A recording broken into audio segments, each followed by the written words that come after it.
Karavan Svi smo jedan tim posjetio je Kotor gdje su učenicima osnovne škole Narodni heroj Savo Ilić uručeni koševi. Ova u današnje vrijeme vrijedna donacija izazvala je zadovoljstvo kod đaka Dobrotske škole kojima se akcijom koju sprovodi televizija Vijesti sa partnerima želi ukazati na značaj bavljenja sporta. Novim tablama i obručima posebno se obradovao učenik Mirko Perunović, čija je želja da jednog dana zakucava na najvećoj košarkaškoj sceni. Iskazao je zahvalnost donatorima na, kako je kazao, pravoj akciji. Učenik sam ove škole, treniram košarku već 4 godine i naravno nastavit ću sa još ambicijama da postanem pravi košarkaš.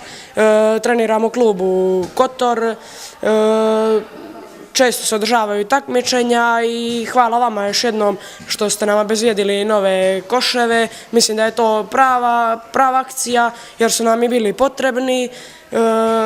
Moj uzor je LeBron James, volio bi da zaigram u nekoj profesionalnoj ekipi. Akcijom je najprije predviđeno obnavljanje igrališta 29 osnovnih i srednjih škola u Crnoj Gori, a lista obrazovnih institucija za sada je proširena za 2 škole. Lena Bošković, direktorica prodaje u televiziji Vijesti, istakla je da će akcija, u slučaju da se jave novi donatori, obuhvatiti veći broj škola. Akcija je zvanično počela 15. maja kada smo i potpisali memorandum o saradnji sa 29 osnovnih i srednjih škola širom Crne Gore, a ovo je bukvalno sada realizacija, to jeste danas smo donirali 2 košarkaške table sa obručima i sa mrežicom.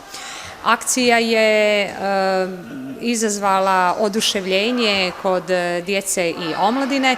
Ono što smo mi ovom akcijom htjeli da ukažemo to jeste na značaj povezivanja i zajedničkog djelovanja televizije Vijesti i partnera, a sve za dobrobit djece i omladine, kako bi ih masovnije uključili za bavljenjem sportom, samim tim košarkom, a sa druge strane i njegovanje zdravih stilova života. Evo da ovom prilikom se i zahvalim tim našim partnerima, to jeste Erste banka, fondacija Njegoš Petrović, zatim Elektroprivreda Crne Gore, Porto Montenegro, Cerovo, Neckom, Elan i nevladine organizacije. Za Nebojšu Kuča, direktora škole, poklonjeni koševi od velike su koristi. Svaka pomoć je dobrodošla, a pogotovo ako ona makar malo utiče na poboljšanje uslova rada u nekoj školi. Još jednom kažem, to je prava stvar, pogotovo u ovim kriznim vremenima. Nadam se da će ovi koševi ostati duže nego što su prošli koševi, s obzirom da znate da je to potrošni materijal, oni se dugo ne mogu na školskim poligonima zadržati jer su podložni raznim uticajima.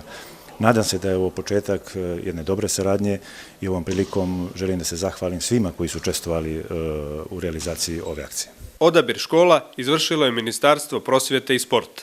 Televizija Vijesti i partneri nisu bili ti koji su odlučivali koje su to škole, jer su nas upravo pitali i zovu nas zašto niste izabrali našu školu, zašto nećete doći da posjetite nas. Kada smo pokrenuli ovu akciju, mi smo kontaktirali Ministarstvo prosvjete, održali sa njima sastanak. Oni su u okviru ministarstva napravili jedan tender i nakon toga su nam poslali spisak koje su to škole kojima je neophodno obnavljanje košarkaških igrališta. Još malo pa možeš da zakucaš. Pa još nekih 20 cm i moći sigurno. Za razliku od Mirka, kome nedostaje 20 cm do prvog zakucavanja, učenicima mnogih škola, naročito sa sjevera Crne Gore, sudeći prema interesovanju za ovu akciju, treba mnogo više. Za zakucavanje su prije svega potrebni koševi.